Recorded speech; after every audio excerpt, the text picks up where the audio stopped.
सद्गुरू बाळूमामा देवस्थान संरक्षक कृती समिती आणि महाराष्ट्र मंदिर महासंघ यांच्या वतीनं गारगोटीमधील क्रांतीज्योत चौकात हे आंदोलन करण्यात आलं। कृती समितीचे समन्वयक बाबासाहेब भोपळे यांनी देवस्थानात झालेला भ्रष्टाचार आणि त्याविरोधात उभारण्यात आलेला लढा याविषयी माहिती दिली। महाराष्ट्र मंदिर महासंघाचे समन्वयक सुनील घनवट यांनी महाराष्ट्रातील ज्या मंदिरांचं सरकारीकरण झालंय त्या ठिकाणी मोठे घोटाळे झाले असून भविष्यात संत बाळूमामा देवस्थानमध्ये असे प्रकार होऊ नयेत यासाठी सरकारीकरणाला विरोध असल्याचं सांगितलं। बाळूमामा देवस्थानामध्ये झालेला गैरकारभार या सर्व कारभाराची चौकशी होऊन दोषींवरती कारवाई केली पाहिजे आणि तत्काळ सीआयडी चौकशी लागली पाहिजे ही आमची मागणी आंदोलनाच्या माध्यमातून होती।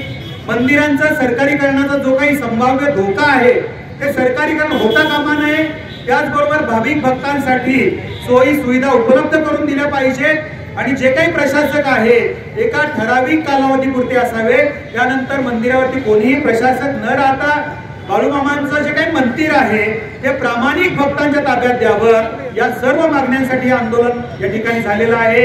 ही चौकशी लवकरात लवकर पूर्ण करून सीआयडी चौकशी जोपर्यंत नेमली जात नाही, सरकारीकरणाचा विचार रहित केला जात नाही, तोपर्यंत हे आंदोलन संपूर्ण राज्यभर सुरू राहणार असा या ठिकाणी सर्वांनी निश्चय केलेला आहे।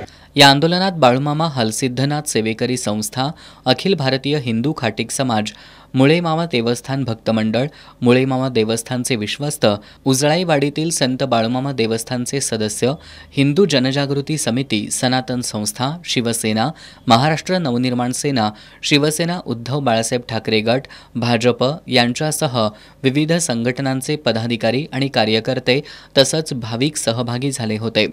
आंदोलनानंतर देवस्थानचा कारभार बाळूमामांच्या प्रामाणिक भक्तांकडे सोपवावा अशी मागणी करणारं निवेदन तहसीलदार अश्विनी वरुटे यांना सादर करण्यात आलं।